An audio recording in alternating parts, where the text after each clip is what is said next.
नमस्कार, स्वदेश एजेंडा देख रहे हैं आप और मैं हूं आपके साथ राखी। बिहार में पहले चरण का मतदान संपन्न होने के बाद अब सियासी गलियारों में चर्चा तेज है कि बढ़ता मतदान क्या लाएगा एक तरफा परिणाम। सभी राजनीतिक दलों के साथ बिहार की जनता भी अब इस मंथन में है कि रिकॉर्ड तोड़ मतदान किसके पक्ष में हुआ है।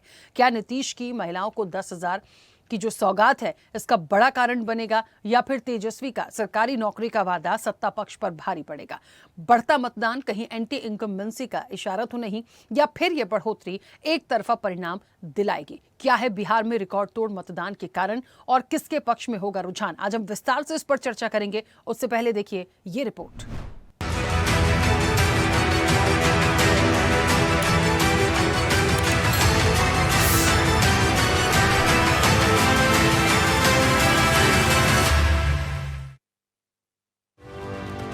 सियासी गलियारों में चर्चाएं गर्म हैं कि आखिर बिहार चुनाव में 8% अधिक वोटिंग के मायने क्या हैं। इतने बड़े पैमाने पर वोटिंग होने के पीछे एसआईआर की भूमिका से इनकार नहीं किया जा सकता, पर जनता का उत्साह और चुनावों का इतिहास बताता है कि इस तरह की वोटिंग के कई राजनीतिक मायने भी होते हैं। बिहार विधानसभा चुनाव 2025 के पहले चरण में 2020 की तुलना में लगभग 8% अधिक मतदान का आंकड़ा न केवल लोगों का उत्साह दिखाता है बल्कि लोकतांत्रिक सुधार की प्रक्रियाओं पर भी मुहर लगाता है। बिहार विधानसभा चुनाव के पहले चरण में 18 जिलों की 121 सीटों पर वोटिंग हुई, जिसमें मुजफ्फरपुर और समस्तीपुर जिले में सबसे ज्यादा मतदान रहा। पटना में सबसे कम वोटिंग हुई। मुजफ्फरपुर में 70.96%, समस्तीपुर में 70.63%, मधेपुरा में 67.21%, वैशाली में 67.37%, सहरसा में 66.84%, खगड़िया में 66.36%, लखीसराय में 65.05%, मुंगेर में 60.40%, सीवान में 60.31%, नालंदा में 58.91% और पटना जिले में 57.93% वोटिंग हुई। इस तरह बिहार के पहले चरण में कुल 64.69% मतदान हुआ। हालांकि एनडीए और महागठबंधन दोनों ही ओर से इस बढ़े हुए मतदान को अपने अपने पक्ष में परिभाषित कर रहे हैं, पर वोटिंग का इतिहास बहुत मिला जुला रहा है। कई बार ऐसा हुआ है कि कम वोटिंग के बावजूद सत्ता परिवर्तन बड़े पैमाने पर हुआ है और कई बार ऐसा भी हुआ है कि बड़े पैमाने पर वोटिंग हुई लेकिन सत्ता परिवर्तन नहीं हुआ। इसलिए वोटिंग के परसेंटेज के आधार पर कोई भी भविष्यवाणी करना उचित नहीं है। हाँ, बम्पर वोटिंग क्यों हुई इस पर जरूर चर्चा की जा सकती है। ऐसे ही कुछ महत्वपूर्ण पहलुओं को देखें तो एसआईआर ने अपना काम ठीक से किया। इलेक्शन मैनेजमेंट में नई तकनीक भी कमाल रही। पिछले कुछ वर्षों में बिहार की मतदाता सूची में बड़े पैमाने पर सुधार किए गए हैं। चुनाव आयोग ने इलेक्ट्रॉनिक वेरिफिकेशन के जरिए डुप्लीकेट, मृत या फर्जी नामों को हटाया है। इससे वास्तविक मतदाताओं की संख्या कम हुई है। शायद इसलिए मतदान प्रतिशत बढ़ा हुआ दिखा है। महिला वोटर्स की लंबी लाइन ने बताया कि नीतीश फैक्टर काम कर रहा है। नीतीश कुमार की राजनीति का सबसे मजबूत स्तंभ महिलाएं रही हैं। उन्होंने पिछले 1.5 दशक में ऐसे कई निर्णय लिए जिनसे महिलाओं के जीवन में प्रत्यक्ष सुधार हुआ। बिहार में हुई बम्पर वोटिंग इस बात का भी गवाह है। कुछ जातियों और समुदायों ने नीतीश को हटाने के लिए बढ़ चढ़ कर वोट किया है। दिल्ली एनसीआर में कार्यरत मुस्लिम समुदाय बड़े पैमाने पर छुट्टी लेकर मतदान करने बिहार पहुंचे हैं। इसके साथ ही आरजेडी का कोर वोटर यादव, अति पिछड़े, महादलित और कुछ सीमांत पिछड़ी जातियों में इस बार स्पष्ट रूप से तेजस्वी को ताज पहनाने की बेचैनी देखने को मिली है। इसके साथ ही तीसरे मोर्चे और साइलेंट वोटर का भी खासा प्रभाव है। जनसुराज और कुछ छोटे क्षेत्रीय दलों जैसे Bhim army, VIP party, Hindustan Awam Morcha की सक्रियता ने चुनाव को कई जगहों पर त्रिकोणीय बनाया है। अधिक मतदान इस बात का भी संकेत हो सकता है कि साइलेंट वोटर जो किसी बड़े दल से जुड़ा नहीं है इस बार मतदान केंद्र तक पहुंचा है। ये वर्ग अक्सर सोशल मीडिया पर मुखर नहीं होता लेकिन वास्तविक परिणामों को प्रभावित करता है। अगर जनसुराज जैसे दलों को 3 से 4% वोट भी मिलते हैं तो ये कई सीटों पर निर्णायक होगा, क्योंकि बिहार में जीत का अंतर अक्सर 1000 से 3000 वोटों में तय होता है। इसलिए 8% अधिक मतदान का एक अर्थ अस्थिर समीकरणों की वापसी भी है। ये सच है कि बिहार में इस बार किसी भी पक्ष में लहर नहीं दिख रही है। बावजूद इसके अगर बम्पर वोटिंग हुई है तो इसका मतलब है कि मतदाता इस बार ना तो पूरी तरह से सत्ता के विरोध में जुटे हैं और न ही किसी नए चेहरे के पीछे बेतहाशा लामबद्ध हुए हैं। जब किसी चुनाव में मतदान बहुत कम होता है तो ये अक्सर उदासीनता या असंतोष को दर्शाता है, परंतु जब मतदान प्रतिशत ऊंचा होता है और कोई भी पक्ष इसे स्पष्ट रूप से अपने पक्ष में नहीं बता पाता, बिहार में भी इस बार यही स्थिति बनती दिख रही है। बिहार में पिछले 4 चुनाव की वोटिंग को देखें तो 2010 के चुनाव में टर्नआउट 52.1% था, 2015 में 55.9% और 2020 में बढ़कर 56.1% पर पहुंच गया था। इस बार पहले चरण का वोटिंग पैटर्न देखें तो 64.69% मतदान हुआ है। पिछले 3 चुनाव में वोटिंग बढ़ने का लाभ नीतीश कुमार को मिला है, लेकिन इजाफा 2 से 3% का था। इस बार 8.5% का अंतर है। कुल मिलाकर बिहार विधानसभा में पहले चरण की जिन 121 सीटों पर मतदान हुआ है, उन इलाकों में पिछली बार महागठबंधन और एनडीए के बीच कांटे की टक्कर रही थी। 121 सीटों में महागठबंधन ने पिछली बार 61 सीटें जीती थी, एनडीए को 59 सीटें मिली थी, आरजेडी ने 42 सीटों पर जीत का परचम फहराया था, जबकि 32 सीटें बीजेपी ने जीती थी। जेडीयू को 23 सीटें मिली थी और कांग्रेस 8 सीटें जीती थी। इसके अलावा माले ने 7, वीआईपी ने 4, सीपीआई और सीपीएम ने 2-2 सीटें जीती थी, एलजेपी ने 1 सीट जीती थी। हालांकि इस बार समीकरण बदल गए हैं। 2020 में एनडीए से अलग चुनाव लड़ने वाले चिराग पासवान और उपेंद्र कुशवाहा इस बार एनडीए के साथ थे, तो मुकेश सहनी इस बार महागठबंधन के साथ हैं। उधर अन्य दलों के साथ जनसुराज पहले चरण की 114 सीटों पर मैदान में है। ऐसे में बढ़ते मतदान का प्रतिशत किसकी बदलेगा किस्मत, ये देखना वाकई दिलचस्प होगा। चैनल हेड आरपी श्रीवास्तव के साथ एग्जीक्यूटिव एडिटर राखी वर्मा की रिपोर्ट।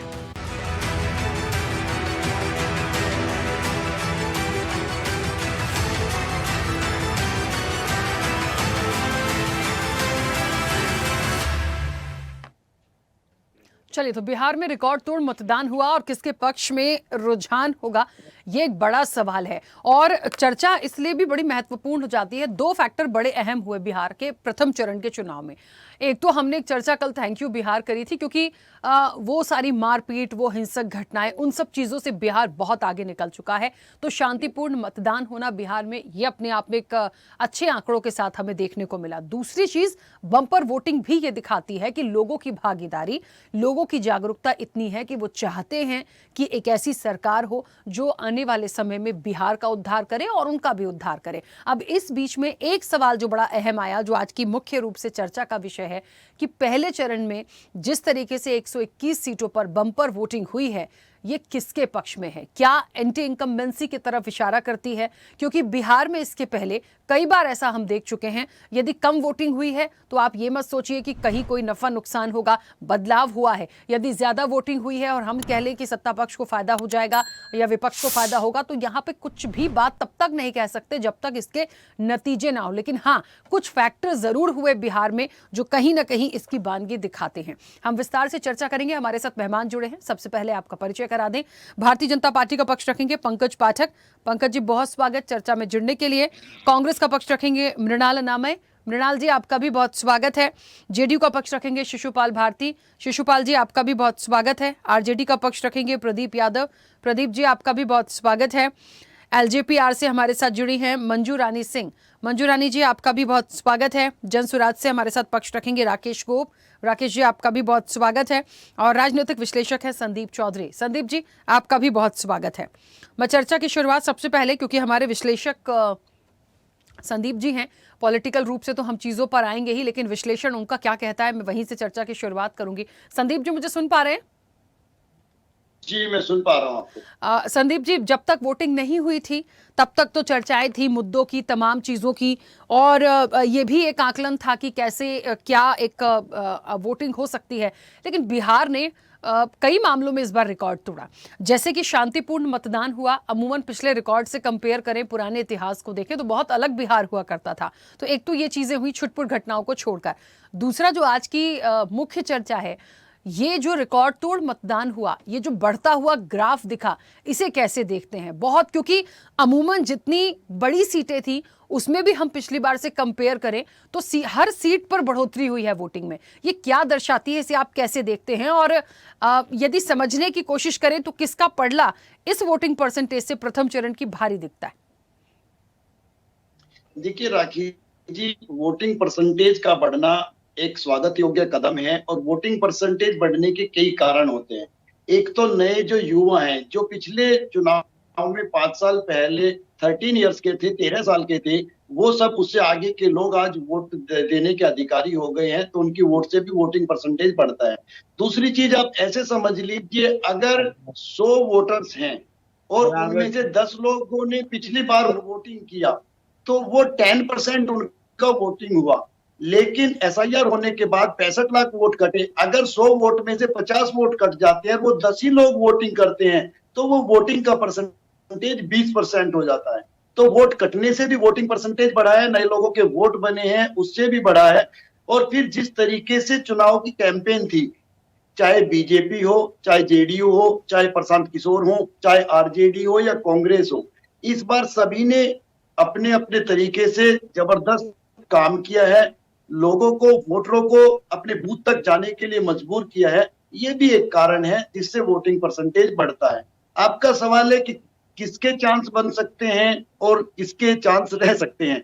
तो देखिए, राजनीति में एक वक्त होता है ग्राफ उठने का, एक टाइम होता है ग्राफ गिरने का। जब नीतीश जी को लोगों ने पसंद किया तो जबरदस्त बहुमत दिया, उनका ग्राफ टॉप पे ले जाके रख दिया।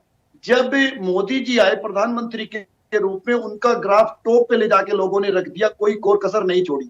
लेकिन तीसरे टर्म्स में आपने देखा मोदी जी का ग्राफ गिर के बहुत नीचे चला गया और गठबंधन की सरकार बनानी पड़ी। अभी आपने देखा पिछले चुनाव में नीतीश जी का ग्राफ गिरते गिरते गिरते तीसरे नंबर पर चला गया, वो आरजेडी और बीजेपी से भी पीछे चले गए थे। अब गिरता हुआ ग्राफ क्या वो रोकने में कामयाब होंगे? अगर वो रोकने में कामयाब होते हैं तो देखिए वो फिर से सरकार बना पाएंगे, कोई डाउट नहीं है।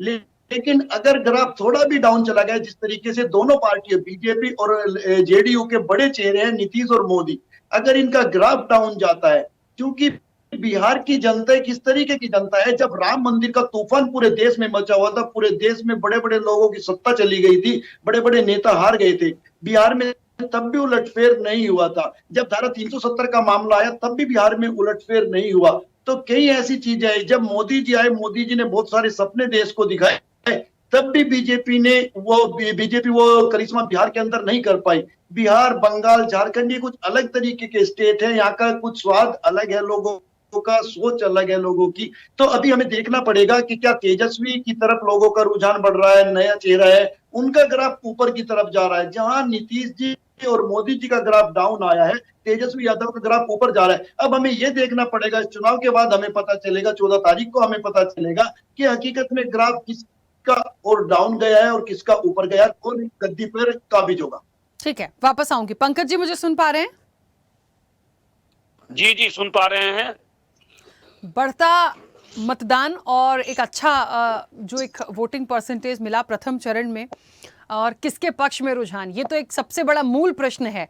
और ठीक है, राजनीतिक रूप से सब अपना अपना दावा कर सकते हैं कि हम जीतेंगे, लेकिन असल में इस बढ़ते मतदान को कैसे देखते हैं बिहार के उसमें, क्योंकि हर बार से कंपेयर करें तो एक अच्छी बम्पर वोटिंग हुई है। देखिए, यह जो बढ़ा हुआ मतदान प्रतिशत है, यह महिला सशक्तिकरण का अभियान जो सरकार के द्वारा चलाया गया, और पर्व का भी समय था, लोगों को नीतीश जी और मोदी जी के नेतृत्व पर, मोदी जी के विकास पर विश्वास था। जो लोग जनतंत्र, लोकतंत्र के इस महापर्व में हिस्सेदार नहीं बनना चाह रहे थे, कई ऐसे लोग थे जिनको यह मतदान के प्रति उतनी आसक्ति नहीं थी। लेकिन जब लोगों ने देखा कि मतदान से ही हमारे देश का, हमारे राज्य का विकास होगा, और महिला सशक्तिकरण अभियान जो चला वह घर घर गया, जीविका के माध्यम से सभी महिलाओं के बीच नीतीश जी का, मोदी जी का संवाद पहुंचा, और इससे लोगों में जागृति आई और लोगों ने मतदान में भाग लिया। और वह जो बढ़े हुए मतदाता हैं, कई नव मतदाता भी जुड़े। एसआईआर जो हुआ, जो मतदाता पुनरीक्षण का कार्य हुआ, उस मतदाता पुनरीक्षण कार्य में कई ऐसे मृत लोग भी थे जिनका नाम उस मतदाता में ढोते हुए चला आ रहा था कई दिनों से। वह मतदाता में उसका भी नाम छटा, जिससे उसकी मत की, जैसे मत जो वोटर लिस्ट था उसमें मान लीजिए 1500 वोट है, और वह एसआईआर करके लगभग जो है सो वह 1100-1200 पर आ गया। 200-300 ऐसे मतदाता का नाम उस मतपत्र में था जहां की उसमें उस लोगों को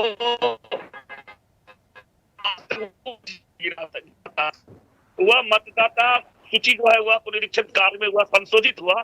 इससे यह हुआ और सुदूर जो सही मतदाता था वह मतदाता रह गया। इससे मतदान प्रतिशत बढ़ा है। इससे कोई घबराने की बात नहीं है। हम एनडीए के इस जो यह पहली चरण जो चुनाव हुआ है इसमें भारतीय जनता पार्टी यह विश्वास करती है, खास करके हम सहरसा जिले से आते हैं। सहरसा जिला के चारों विधानसभा से एनडीए की जीत सुनिश्चित है और वह जो बढ़ा हुआ मतदान हुआ है उस वह महिलाओं का जो माननीय मुख्यमंत्री जी का जो महिला सशक्तिकरण अभियान के लिए वह काज चल रहा है उसका दिन है और वह एनडीए के पक्ष में गया है। बस मेरा यही कहना है। ठीक है, वापस आऊंगी। मृणाल जी, मुझे सुन पा रहे हैं? जी सुन रहा हूं मैं। मृणाल जी, पिछले आंकड़ों को उठाकर देखें और इस बार से चीजों को देखें, कितना बदलाव महसूस करते हैं? और क्योंकि देखिए वोटिंग का परसेंटेज पिछली बार से इस बार भी देखें तो काफी अच्छी ग्रोथ के साथ है। अमूमन लास्ट के 3 इलेक्शंस को देखें तो नीतीश जी को फायदा जरूर हुआ, 2 से 3% की ग्राफ हमेशा बढ़ती हुई दिखी, लेकिन यहाँ तो सीधे ही ग्राफ 8 से 8.5% बढ़ा है। इसे किस तरीके से देखते हैं? देखिए रेखा जी, ऐसा है कि स्वतंत्रता मिलने के बाद सबसे बड़ी लोकतंत्र के पर्व में लोगों ने बढ़ चढ़ कर हिस्सा लिया और ग्राफ को इतना ऊंचा किया है। उसके पीछे कारण है। कारण ये है कि जिस प्रकार से 20 सालों से शासन कर रहे हैं हमारे मुख्यमंत्री जी नीतीश कुमार, उस शासन को विनाश काल के रूप में बेसिकली लोगों ने देखा है। उसमें क्या बड़ी है तो पलायन बढ़ा है। ये एनडीए की जो सरकार है वो बिहार को मजदूर हब बनाकर छोड़ दिया है। न कोई इंडस्ट्री है, न कोई शिक्षा का व्यवस्था है, न कोई स्वास्थ्य है। आप चले जाइए जिले में, प्रखंड में चले जाइए, आप देख पाएंगे कि वहां न डॉक्टर है न ट्रेन नर्स है।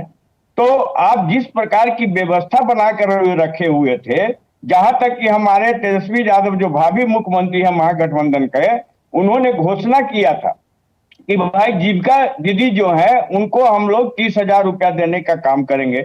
अब देखिए कि जीविका दीदी जो है, गांव में आप घूम लीजिए कि माइक्रो फाइनेंस वाले लोग जो है इतने तंग कर रहे हैं कि कई जीविका दीदी आत्महत्या करने पर वो बेसिकली आमदा है। और देखिए कि जिस प्रकार से नीतीश जी ने जब देखा कि हमारी जीविका दीदी जो है वो वोट नहीं देने के लिए माने तत्पर है एनडीए के पक्ष में, तो उन्होंने 10,000 रुपये का झुंझुना पकड़वाया। वो जान रहे थे कि 10,000 रुपये में जितने भी जीविका दीदी है कौन सा बिजनेस चालू हो जाएगा। एक ठेला खरीदने में भी 15,000 रुपया लगता है 10,000 रुपये से।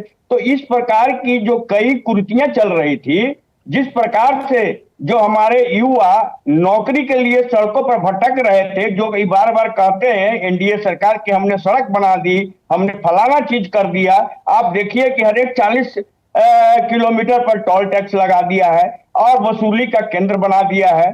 दूसरी बात कि जिस प्रकार की महंगाई थी, जिस महंगाई से बेसिकली लोग त्रस्त थे, गब्बर टैक्स वसूला जा रहा था लगभग 5 सालों से, अब तो 11 सालों से न कहिए।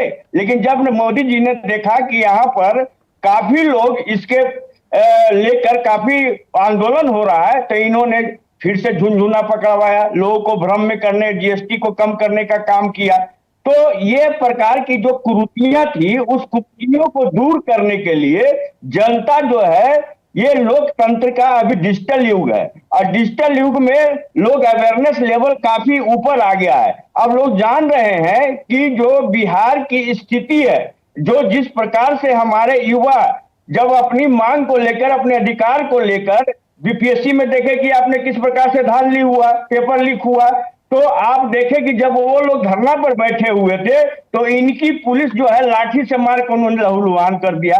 तो युवा भी चुप थे, महिला भी चुप थी, यहाँ तक कि आप देखिए किसान की बात कर रहे हैं तो न मंडी है, न आप देख रहे होंगे कहीं पर कि किसानों को ये लोग कहते थे कि आय दुगनी कर देंगे, तो आय दुगनी कर देंगे। यहाँ तक कि पर कैपिटल इनकम आप देख लीजिए गांव में जाकर किस प्रकार से जीवन यापन कर रहे हैं।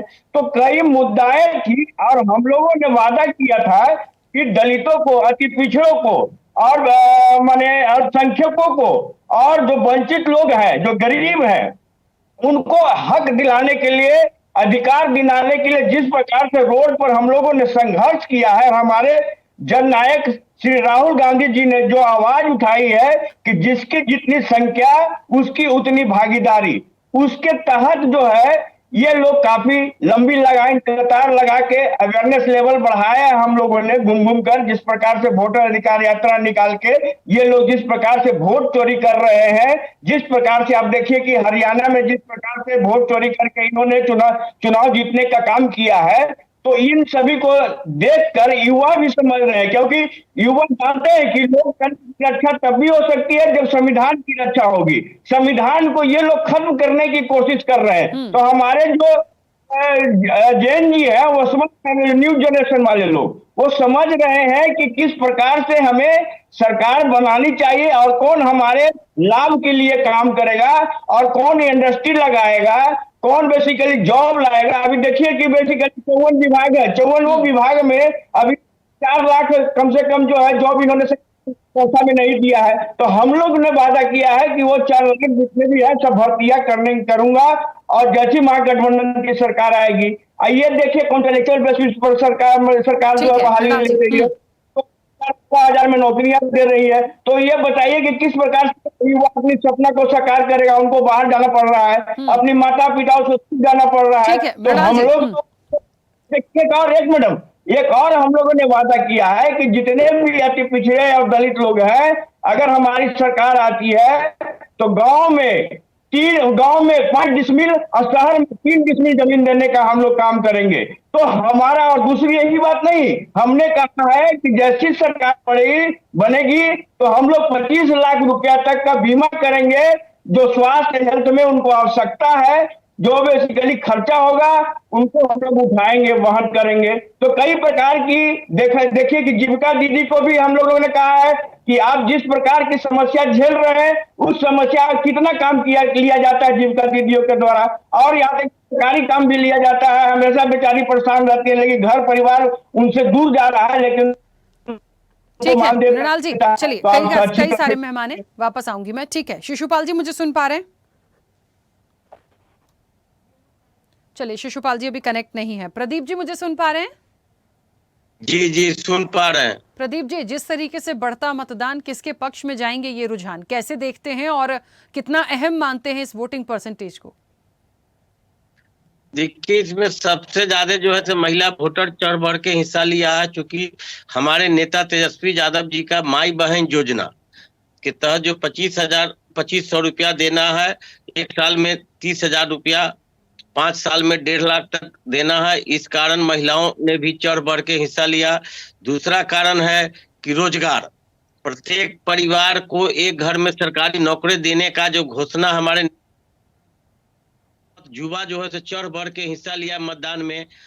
तीसरा कारण है कि छठ जैसे महान पर्व में जो दूसरे राज्यों में, दूसरे प्रदेशों में रहते थे मजदूर लोग, अधिकतर मजदूर लोग छठ पर्व में घर आए हुए थे, उन लोगों ने भी मतदान में हिस्सा लिया। और वोट का जो प्रतिशत बढ़ोतरी हुआ है, इसका साफ जीता जाता है कि तेजस्वी यादव के प्रति खटारा सरकार जो 20 वर्षों का को बदलने के लिए लोगों ने मतदान किया है और 100% मुख्यमंत्री जो है तेजस्वी यादव जी को बनाएगा। इसी के लिए जो है मतदान किया गया। काफी संख्या में लोग अति थे और बहुत सारे योजना हमारे नेता द्वारा जो है लाया गया है। जैसे फैक्ट्री लगाना है, स्टेट में फैक्ट्री लगाना है, फैक्ट्री में जो बाहर जो दूसरे प्रदेशों में काम करने जाते हैं वैसे लोगों को रोजगार मुहैया कराया जाएगा।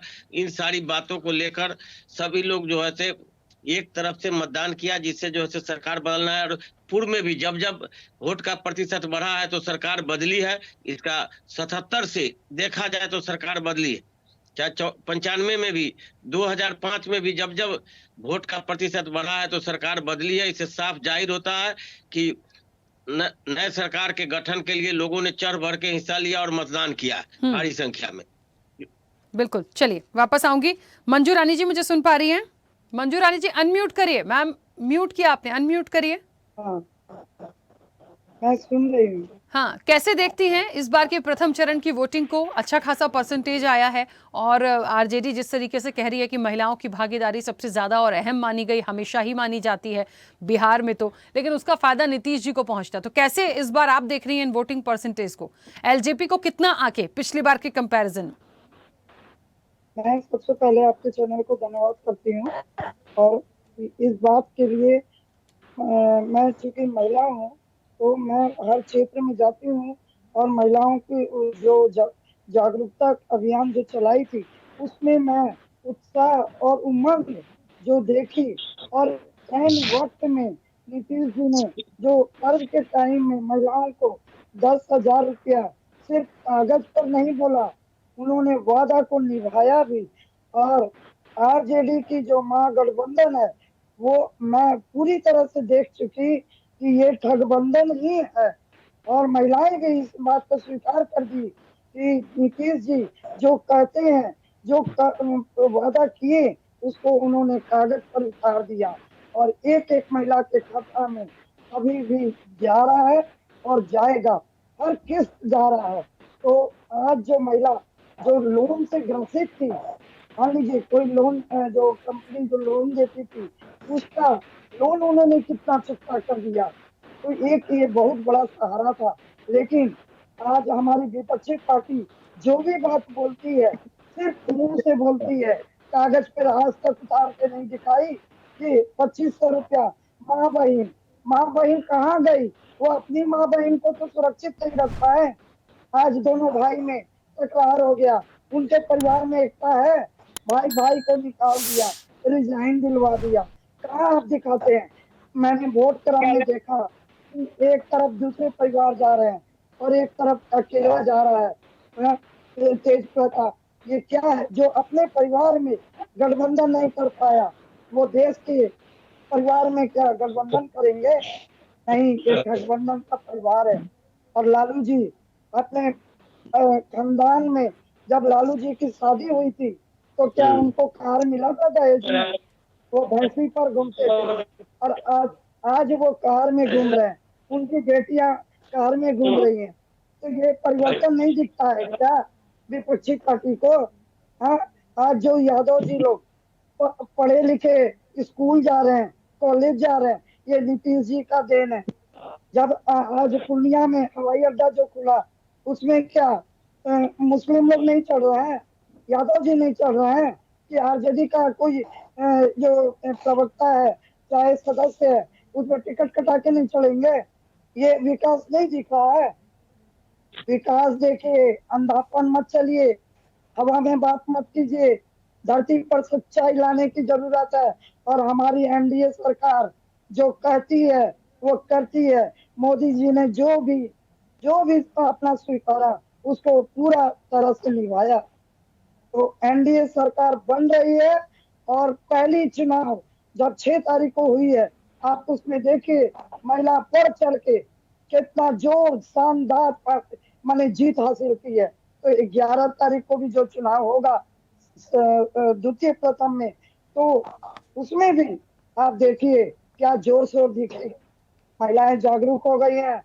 अब महिलाएं अनपढ़ नहीं है कि कोई पुरुष कहेगा कि मैं इतना दूंगा और तुम चलो, नहीं, महिला पहले बोलती है, पहले कागज पर दिखाओ तब वोट दूंगी। ठीक तो है। आप लोग कोई चीज बोलने से पहले सोचिए 10 बार कि जो विधायक जा रहे हैं वोट मांगने वो पिटाई भी खा रहे हैं, उनकी विदाई भी हो रही है, जूता चप्पल का माला भी पहनाया जा रहा। तो अब सरकार बदल गई है, अब एनडीए की सरकार है। जो अगर गलत करेगा वो जूता चप्पल मार पीट खा के उसकी विदाई होगी। जनसुराज ठग कंपनी है, वो क्या अपने को तो हिंदू मानता ही नहीं है। महिलाएं प्रसाद देती है, रोड में फेंक के चला जाता है। जो चंदन टीका लगाती है महिलाएं उसको वो शुभ नहीं मानते और पोंछ के धीरे से निकल जाते हैं। यही है महागठबंधन। अरे ठगबंधन, अभी भी आंख खोल लो, एनडीए सरकार बननी है और जोरों शोर से बनेगी और महिला सशक्तिकरण बनाएगी। ठीक है मंजू रानी जी, महिला चलिए जाग गई है।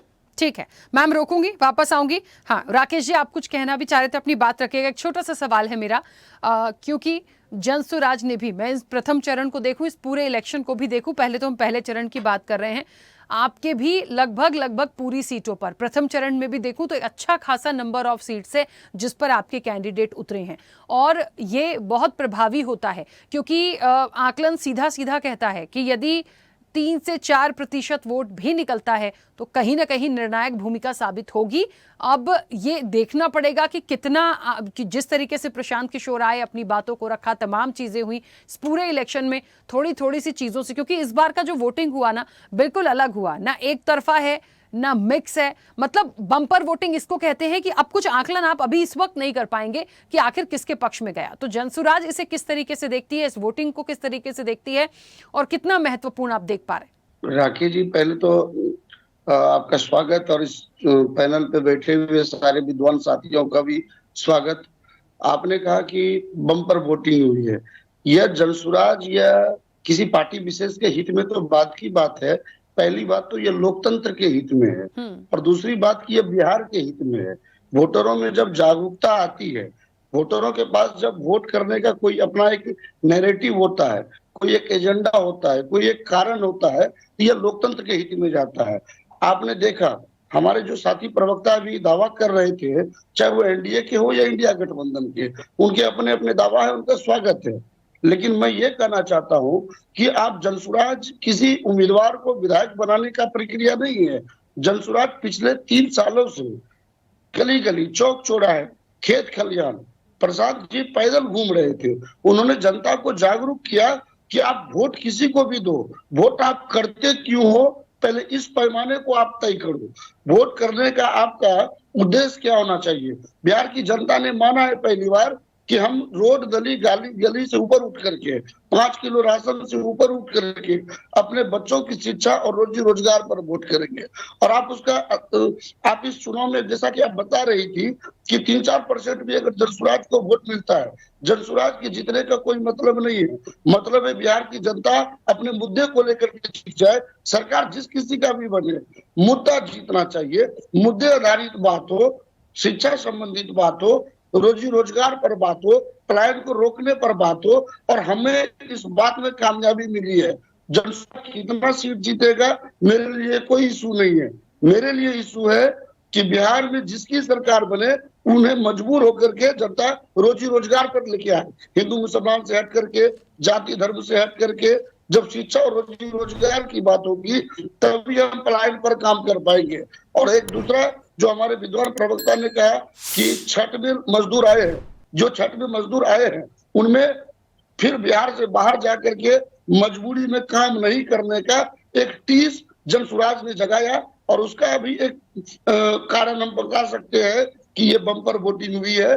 और मैं आशा करता हूं बिहार की जनता से कि द्वितीय चरण में इससे भी ज्यादा जज्बे के साथ अपने मुद्दों को लेकर के लोग वोट करेंगे। ठीक है राकेश जी, मैं वापस आऊंगी। संदीप जी, एक बार फिर से आप ही की तरफ रुक कर रही हूँ। एक बड़ा अहम फैक्टर है, जितने भी क्षेत्रीय दल इस इलेक्शन में उतरे और जिस तरीके से उनका प्रचार प्रसार हुआ, इनकी भूमिका कितनी महत्वपूर्ण इस प्रथम चरण में देखते हैं? वैसे तो पूरे ही इलेक्शन में है, लेकिन क्योंकि प्रथम चरण का जो वोटिंग परसेंट आया है, मुझे लगता है जो दूसरा चरण होगा 122 सीटों का, यदि इसको भी क्रॉस कर गया तो एक रिकॉर्ड बनेगा। तो इस नजरिए से जो क्षेत्रीय दल हैं, इनकी कितनी निर्णायक भूमिका देखते हैं? कि जो क्षेत्रीय दल है इनकी बड़ी निर्णायक भूमिका होती है। और जैसे आपने जनसुराज का जिक्र किया, तो जनसुराज के जो संस्थापक हैं प्रशांत किशोर, एक पढ़े लिखे व्यक्ति हैं, विद्वान व्यक्ति हैं। कई लोगों की उन्होंने राजनीति चमकाई है और कई लोगों की राजनीति उन्होंने धराशायी की है। और आपको एक कहावत याद होगी कि घर का भेदी लंका ढा सकता है। प्रशांत किशोर मोदी जी के साथ भी काम कर चुके हैं और प्रशांत किशोर नीतीश कुमार जी के साथ भी राष्ट्रीय उपाध्यक्ष रह चुके हैं उनकी पार्टी के। तो वो कहीं ना कहीं नीतीश जी की भी बारीकियों को और कमजोरियों को जानते हैं, मोदी जी की भी बारीकियों को और कमजोरियों को जानते हैं, और ब्राह्मण समाज से वो आते हैं। तो मुझे लगता है एक ऐसा वोट बैंक जिसको प्रशांत किशोर प्रभावित कर सकते हैं, वो बीजेपी और जेडीयू का हो सकता है। ऐसे में भी कहीं ना कहीं आरजेडी को बेनिफिट मिल सकता है। एक जेडीयू और बीजेपी ने बहुत बड़ी गलती कर दी। वो लगातार पर चुनाव के दौरान ये कहते रहे कि आरजेडी या कहिए कि इंडिया गठबंधन का तो MY फैक्टर है, यानी कि यादव और मुस्लिम को जो है एनडीए गठबंधन अपना मानकर चला ही नहीं है। उन्होंने एक बड़ा वोट बैंक फ्री में इंडिया गठबंधन को दे दिया या कहिए आरजेडी को दे दिया। नीतीश जी की जो मजबूरी थी, नीतीश जी का जो उदय हुआ था बिहार की राजनीति में, वो इसलिए हुआ था कि जो मुस्लिम वोट बैंक था बिहार का, वो लालू जी से मतलब वो लालू और नीतीश में बट गया था एक वक्त, और वो नीतीश जी के साथ भी काफी चला गया था। बीजेपी के साथ नीतीश जी के जाने के बाद वो वोट बैंक वापस आरजेडी के साथ जुड़ चुका है, जो कि एक वोट बैंक ऐसा है बिहार के अंदर, उसे मतलब नहीं विकास से, उसे मतलब नहीं हार जीत से। उनका मकसद है कि जहां बीजेपी होगी वहां हम नहीं होंगे। तो ये कई कारण है जिससे आरजेडी का पक्ष भी मजबूत हो जाता है। ठीक है, बिल्कुल वापस आऊंगी। कुछ कहना चाह रहे थे मृणाल जी, अपनी बात रखिए।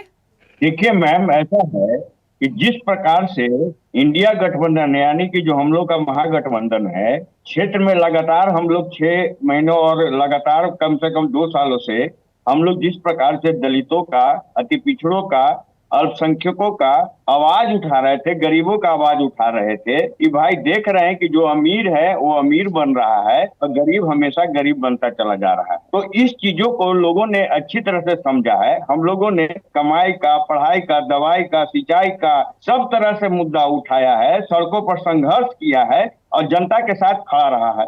तो इसी के कारण से देख रहे होंगे जो इस प्रकार की जो ये कृत किया है इन्होंने, एनडीए सरकार जो वहां मोदी सरकार बैठी हुई है, वो SIR की प्रक्रिया लागू करके आप देखे होंगे कि वोट देने जा रहे हैं पब्लिक, और अति पिछड़े का वोट वहां पर है ही नहीं। कई बूथों पर देखा गया है, कई बूथों पर धांधली देखी गई है कि किस प्रकार से जो ईवीएम मशीन है वो खराब हो चुके हैं। लालगंज में ही उदाहरण देख लीजिए, कई जगह ऐसे हुए हैं जो कि बेईमानी से ये षड्यंत्र रच के और भ्रम फैलाकर जनता के बीच में जिस प्रकार से चुनाव लड़ते हैं, पैसे के बल पर चुनाव लड़ते हैं। आप देखिए कि इनके कितने हेलीकॉप्टर उड़ रहे हैं, कितने मंत्रियों को इन लोगों ने बिहार में उतार दिया है, कितने फर्जी वोटर बेसिकली बिहार में भेज दिए हैं। इन सभी चीजों को लोगों ने बहुत अच्छे से परखा है, क्योंकि अभी के टाइम में इंटरनेट का जमाना है, सोशल मीडिया का जमाना है, लोग अवेयरनेस हो रहे हैं कि वोट का अधिकार क्या होता है, अपना अधिकार क्या होता है। जब तक अपना अधिकार मजबूत नहीं करेंगे तब तक ये जो एनडीए की सरकार है, जो कि मनोवादी है, दलितों पर जो हमेशा, अति पिछड़ों पर हमेशा दुराचारी व्यवहार रखती है, उनको आप देखिए कि जब नीतीश कुमार जी ने सर्वेक्षण करवाया था, जनगणना करवाया था, तो उसमें 75% बेसिकली आरक्षण देने की बात हुई थी। लेकिन इन लोगों ने, एनडीए की सरकार जो वहां दिल्ली में बैठी हुई है, उन लोगों ने कुछ नहीं किया।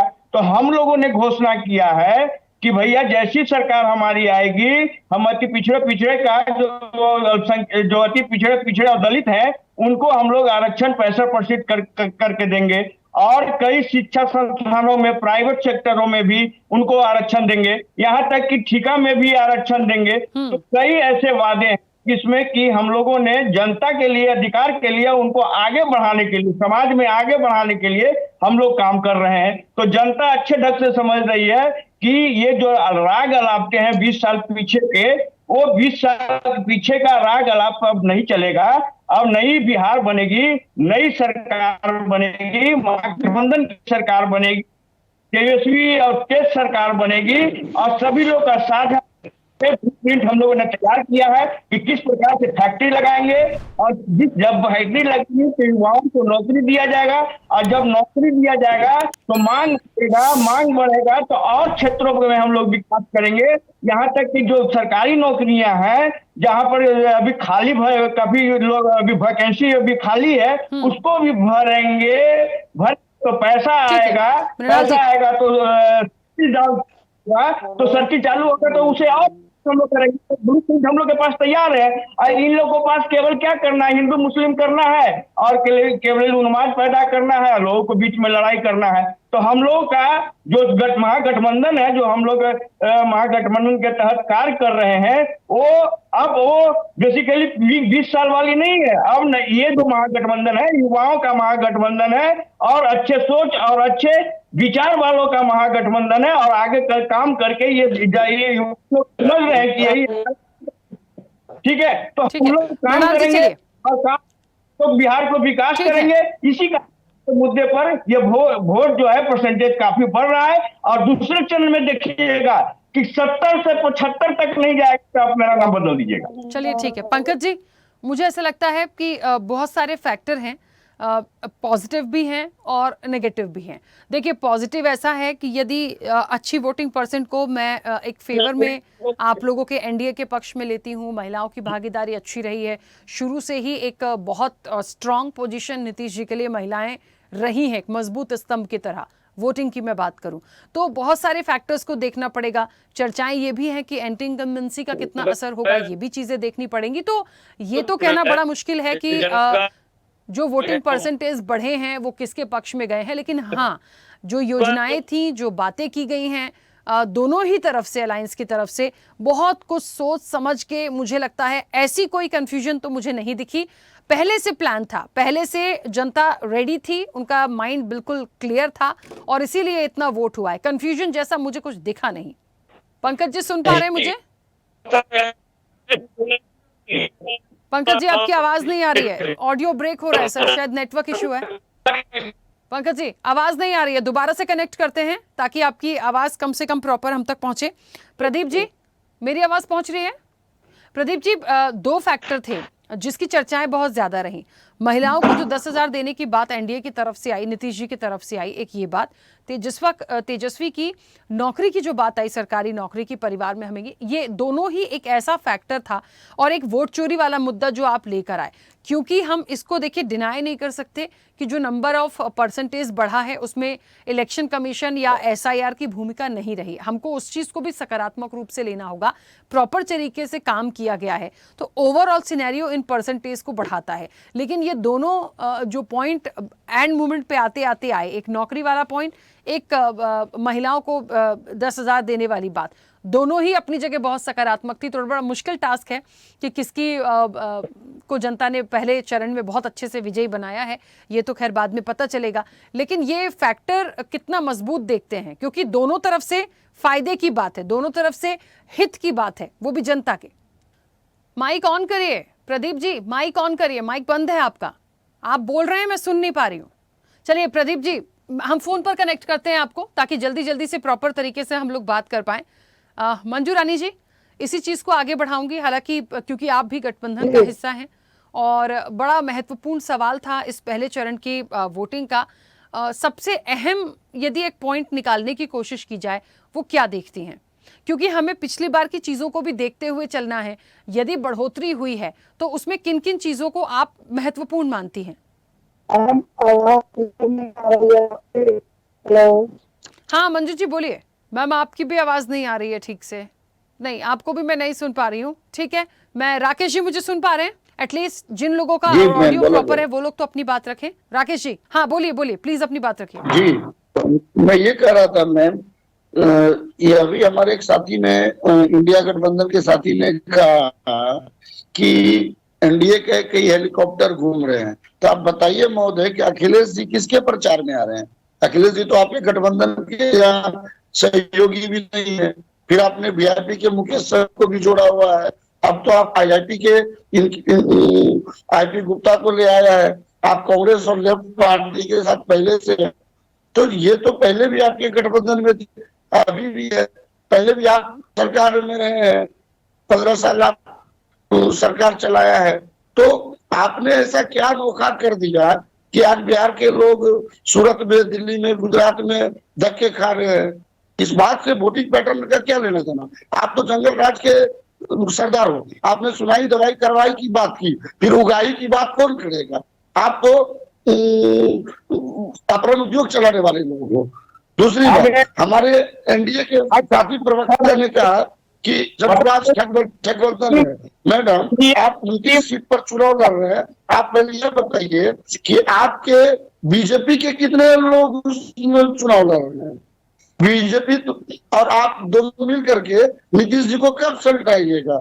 आप 29 सीट पर तो बीजेपी के लोगों को लड़ा रहे हैं। तो ये जो जनता में आप लोग एक दिग्भ्रमित करके जनता को आप लोग ठगने का काम कर रहे हैं। 20 साल से सरकार आप लोग चला रहे हैं, केंद्र में 2014 के बाद आपकी सरकार है और फिर भी आप रोजी रोजगार और पलायन पर काम नहीं कर सके। इसलिए बिहार की जनता इस बार अपने मुद्दों को लेकर के काफी गंभीर है और उन्हें यह पता है कि कौन उसके मुद्दे की बात कर रहा है और बिहार की जनता बहुत जागरूक भी है। आप आने वाले चुनाव में देखेंगे, जब 14 तारीख का समय आएगा, दिन आएगा, तो बिहार एक बहुत बड़ा डिसीजन ले चुका होगा और आप जो जनता में नया जो आप एक इनको या उनको ब्लेम करके जो आप समाज में एक नया नैरेटिव करना चाहते हैं, तो वो नहीं चलेगा। जनता अपने मुद्दों को लेकर के गंभीर है और उसी का ये सुखद परिणाम है कि ये बम्पर वोटिंग हुई है और आप इसका एक अप्रत्याशित रिजल्ट भी आने वाले 14 नवंबर को देखेंगे। हाँ, ठीक है। प्रदीप जी कनेक्ट हो गए हमारे साथ एक बार फिर से। प्रदीप जी अपनी बात रखिए। अनामित जी अभी आऊंगे, एक सेकंड रुकिए।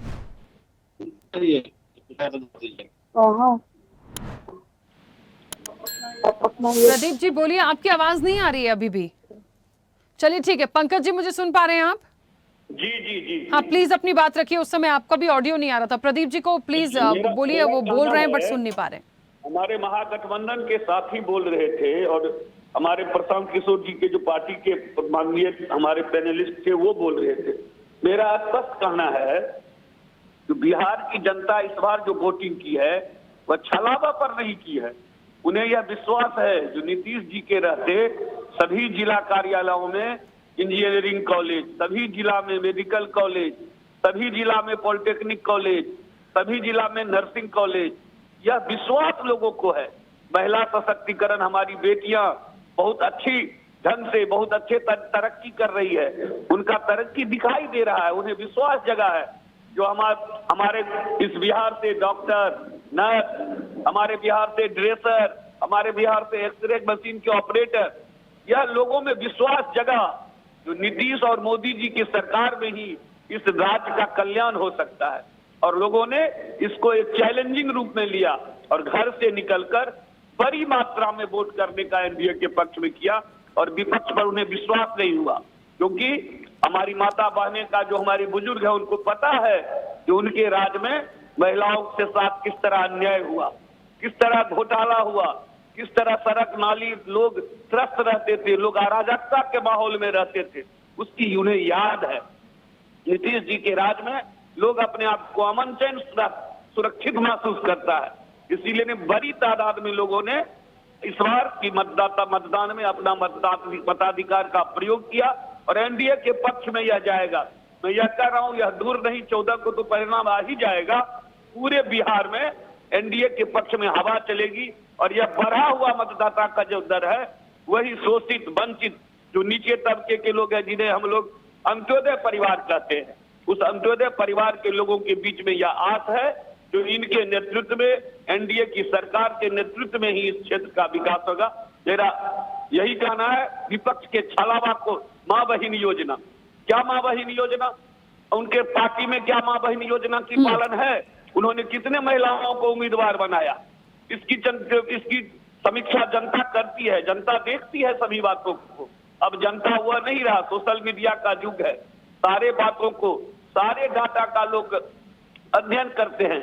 उस समय के सरकार का भी जो युवा है वह युवा नेट पर देखता है उस समय घटना का ठीक है पंकज जी, चलिए क्योंकि समय की सीमा है, एक संक्षिप्त प्रतिक्रिया संदीप जी आपसे, और एक बहुत छोटा सा कंक्लूजन निकालने की यदि हम कोशिश करें इस पहले चरण के मतदान का, सबसे अहम फैक्टर आप किसको मानते हैं ओवरऑल पूरे बिहार के इलेक्शन में? इस प्रथम चरण को उन 121 सीटों का आकलन हम यदि करने की कोशिश करें, जिसमें से काफी ऐसी सीटें थी जो हॉट सीटें थी, उनका यदि आकलन करें तो सबसे ज्यादा कौन सा फैक्टर जो था वो अहम था जिस पर जनता ने फोकस किया होगा? मेरी आवाज जा रही है? राखी जी, मुझे लगता है जो 121 सीटें थी, इनमें अगर आप 2020 का भी चुनाव देखती हैं तो आरजेडी अलायंस को सीटें ज्यादा मिली थी, जेडीयू अलायंस को सीटें कम मिली थी। और इस दौरान पिछले 5 साल में जो एंटी इनकम्बेंसी या कुछ अदर फैक्टर्स देख लीजिए, जिस तरीके से लल्लन अनंत सिंह का स्टेटमेंट था, जिस तरीके से अनंत सिंह का रिएक्शन था, जिस तरीके से पटना से खबर आ रही थी कभी बिजनेसमैन को मारने की, कभी हॉस्पिटल के अंदर हमला करने की, ब्रजेश ठाकुर की रिपोर्ट उस तरीके से आई थी, तो मुझे लगता है नीतीश जी और मोदी जी का ग्राफ डाउन हुआ है और उसका बेनिफिट कहीं ना कहीं आरजेडी अलायंस को मिल सकता है। बिल्कुल ठीक बात है। चलिए समय भी हो गया। हाँ मृणाल जी बोलिए, जल्दी से बोलिए सर। देखिए, बीजेपी के जो प्रवक्ता बैठे हुए हैं वो पहले ये बताए कि नीतीश जी को आप मुख्यमंत्री बना रहे हैं कि शिंदे जी की तरह ठगने वाले हैं, क्योंकि अभी तक आपके नेता एक बार भी नहीं कहे हैं। क्योंकि नीतीश जी ने कहा है कि हमें लिखित रूप में दें कि हमें मुख्यमंत्री बनाएंगे, लेकिन आप लोग कभी घोषणा नहीं कर रहे हैं। आप ये बराबर कह रहे हैं कि आपका नेतृत्व में लड़ रहे हैं। तो शिंदे जी के बारे में महाराष्ट्र में भी ऐसे ही आप लोग बोला करते थे। तो आप लोग तो छलिया पार्टी है और मनोवादी है।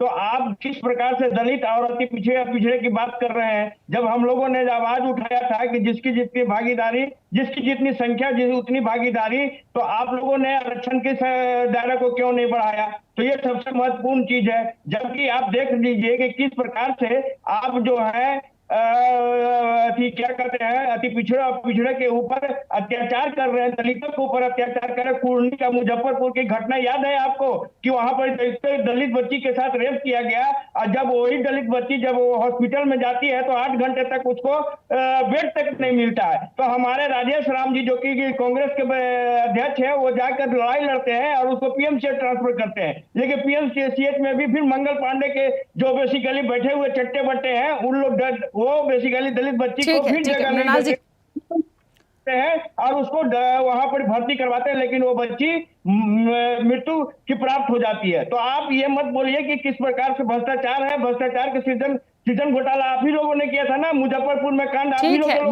मृणाल जी हो गया प्रथम चरण, तो देखिए अब दूसरे चरण की बारी है। जनता बहुत अच्छे से चीजों को समझती है। हाँ कुछ बोल रहे हैं राकेश जी, जल्दी कंप्लीट करिए प्लीज, जल्दी से। मैं हमारे सम्मानित बीजेपी के प्रवक्ता से जानना चाहता हूं कि बिहार का कोई एक जिला का नाम बता दे जहां 10 से 15 हजार मजदूर एक साथ किसी एक जगह काम करते हो। गुजरात का सूरत 5 लाख बिहारी मजदूरों को रोजगार देता है। तो आखिर वोट बिहार का और फैक्ट्री गुजरात में ये कब तक चलेगा? बिहार के मजदूरों को सूरत में कब तक धक्के खाने होंगे? क्या इस चुनाव के बाद बिहार में भी हर जिले में कम से कम सूरत जैसा माहौल होगा या नहीं होगा? बिहार के कितने जिलों में 5 लाख मजदूर एक साथ काम करेंगे? ये हमारे बीजेपी के प्रवक्ता बता दे।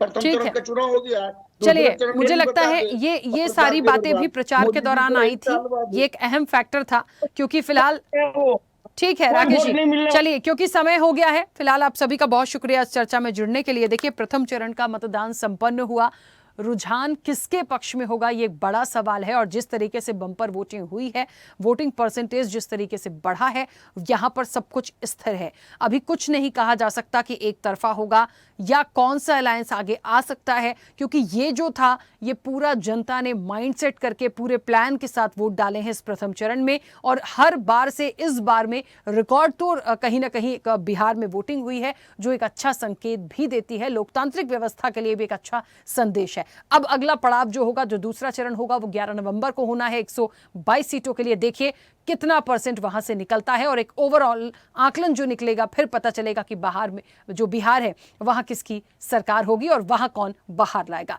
चर्चा में इतना ही, बने रहिए स्वदेश न्यूज के साथ। सबसे पहले देश। ऐसे ही वीडियोस के लिए लाइक करें, शेयर करें, फॉलो करें। YouTube पर जाकर सब्सक्राइब कर बेल आइकन दबाना ना भूलें और ताजा अपडेट्स के लिए स्वदेशलाइव.com पर जरूर जाएं।